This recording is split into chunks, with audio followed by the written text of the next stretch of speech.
It's time to take a look at what's happening around Wyoming for Friday, October 4th. I'm Wendy Corr, bringing you headlines from the Cowboy State Daily newsroom, brought to you by the Cowboy State Daily Morning Show with Jake. From 6 a.m. to 10 a.m. Monday through Friday, Cowboy State Daily's Jake Nichols brings to life the latest news, weather, sports, and in-depth conversations that matter to you. 4 Mountain West Conference teams, including the University of Wyoming, have now canceled scheduled matches against San Jose State University's women's volleyball after reports surfaced that the California team has a transgender player in its lineup. Cowboy State Daily's Claire McFarland reports that Utah State University was the latest school to cancel its match, announcing its decision in a simple 2-sentence statement posted online Wednesday. We had Southern Utah University, then we had Boise, then we had Wyoming in an about face, and then we had the other Utah school. I noted the political pressure last time we talked about this, but I also have witnessed one of the UW girls' mothers on social media saying that she was proud of her daughter. So perhaps the girls did grow more outspoken on this at some point and contribute to that decision. 2 other conference teams, including Colorado State University, have signaled that they are determined to play as scheduled. Well, even though former Republican Wyoming Congresswoman Liz Cheney still hasn't gone full blue politically, she's starting to get pretty close. On Thursday, Cheney campaigned on behalf of Democratic Party presidential nominee Vice President Kamala Harris at the birthplace of the Republican Party in Wisconsin. Cowboy State Daily's Leah Wolfson reports that Harris has promised to appoint a Republican to her cabinet if elected president, raising speculation that it could be Cheney. Although Cheney has stepped away and vocally criticized former President Donald Trump, it was still shocking for some to see someone like Cheney, who has been such a face of conservative republicanism, switch support for a Democrat in the presidential election. Jack Spate, a former Wyoming Republican Party chairman, told me when I asked him about this today that we're living in strange times. Cheney announced in September that she's endorsing Harris's campaign. Her father, former Vice President Dick Cheney, followed suit a few days later, well known for being a deeply conservative Republican during his time in politics. An unpredictable and dangerous wildfire continues to threaten the towns of Dayton and Parkman in northern Sheridan County near the Wyoming-Montana border. The elk fire, burning west and south of both communities, grew to nearly 50,000 acres Wednesday, blown in all directions by shifting high winds. While the towns remain safe for now, Cowboy State Daily's Greg Johnson reports that they're both still under an advisory to be ready to evacuate if the fire takes another run at them. On Thursday, folks started to get worried, even more worried, because they saw a huge plume of smoke coming from it, thinking, okay, this fire has gone out of control again. However, a lot of that is a controlled burn the fire crews did Thursday afternoon. And what they were doing is they are back burning a big swath of land near the Horseshoe subdivision so that they can control that and it doesn't burn into there and then threaten areas. Now that a U.S. Forest Service Incident Command team is in charge of managing the coordinated attack on the elk fire, local volunteer crews are focused on protecting people and property.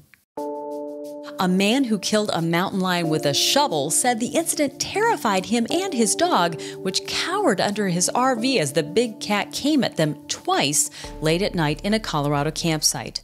But the dog, a roughly 9-year-old husky named Mr. Miller, was the focus of the mountain lion's attention. That's what his owner, Andrew Johnson, told Cowboy State Daily's Mark Hines. It just came in low and fast, and it seemed to be, as we talked about yesterday, it did seem to be going for the dog because mountain lions will see dogs as food. And so he said he smacked it a couple good ones with the shovel and it ran off behind his Jeep, but then it came back around the Jeep and came back at him. And so he figured at that point, he was out of options. So he proceeded to hit it again and beat it to death, killed it, did what he felt he had to do. Looking back, Johnson said he didn't think he could have done anything differently.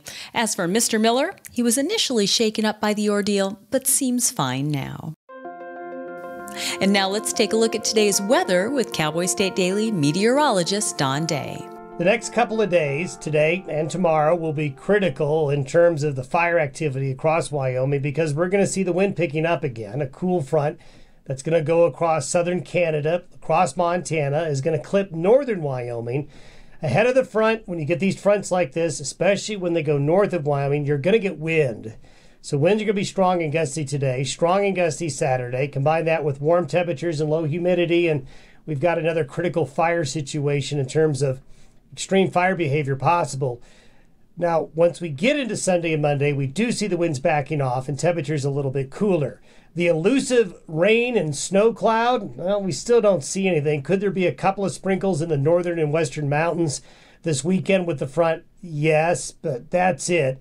It's still a good 7-9 days away before any significant change in the weather is headed towards the Cowboy State. You can get Don's full forecast on the Cowboy State Daily website. I'll be back in just 20 seconds with more news. When we say community is the heart of Hilltop, we're talking about a team of bankers committed to improving the place we call home. A team that shows up every day to help businesses thrive and gives back to our neighbors through time, attention, and service. We're inspired by the way our bankers give back because that's one of the many qualities that makes us truly a community bank. Hilltop Bank, member FDIC, equal housing lender.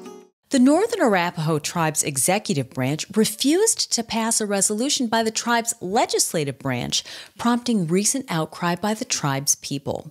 The Northern Arapaho Business Council, which is the 6-person executive branch, claims federal rules justify its decision. Cowboy State Daily's Claire McFarland reports that several tribal members have cast the move as a betrayal and emphasized that the tribe's primary and general elections are both approaching. A lot of this system of government is based on tradition. The General Council is just a gathering of the people, and the General Council actually created the executive branch, the Business Council. They created it in the 40s. So it's been the system for years for the Business Council to do what the General Council says. The Northern Arapaho General Council, which is the supreme governing body of the Northern Arapaho tribe, held a legislative meeting in September in which most of the members there voted to fire the tribe's in-house attorney immediately. They also voted to fire the Wind River Casino general manager. The chairman of the Fremont County Republican Party has been booted from his leadership position. Scott Harnsberger, a former Fremont County treasurer who was elected chairman of the County Republican Party in 2023, was voted out by a 23-12 margin Tuesday night. Cowboy State Daily's Leo Wolfson reports that letters to the editor he wrote were among the reasons he was fired by his party. This occurred as a result of letters to the editor that Harnsberger wrote in the media criticizing certain Republicans in his county for refusing to participate in debates hosted by the Fremont County's League of Women Voters. These candidates had said that they felt that the League of Women Voters is politically biased and would not be fair to candidates like themselves that they consider to be conservative. Harnsberger, who also served as the county party chair in the late 90s, said that while he's disappointed, he doesn't regret voicing his opinion. A lone wolf with no tracking collar has been running around northern Colorado, stirring up another round of controversy over the state's wolf reintroduction problem.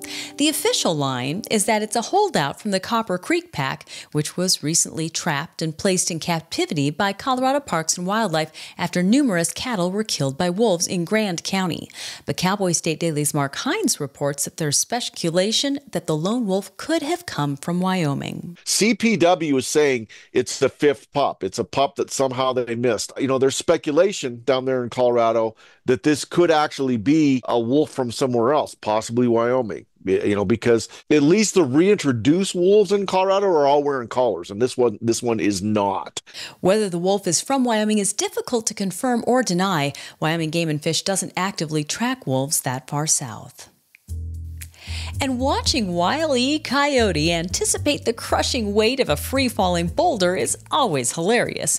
Getting smashed by a humongous pumpkin instead seems right in line with something that could happen to the iconic Looney Tunes character.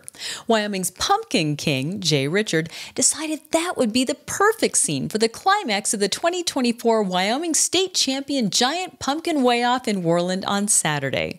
Cowboy State Daily's Andrew Rossi reports that the annual pumpkin drop is the highlight of the weigh-off. They take 3 or 4 pumpkins, 170 feet up in the air, and they drop them on something. Last year it was an RV. This year it could be a collection of items, but the central item, the main event, will be dropping a 1,000-pound pumpkin on a figurine of Wile E. Coyote. He's even going to have the little umbrella over his head, like you always see when a giant rock's about to smash on his head. Pumpkin growers across Wyoming will bring their grandest gourds to Worland for the annual weigh-off, hoping to be named the best of the bunch.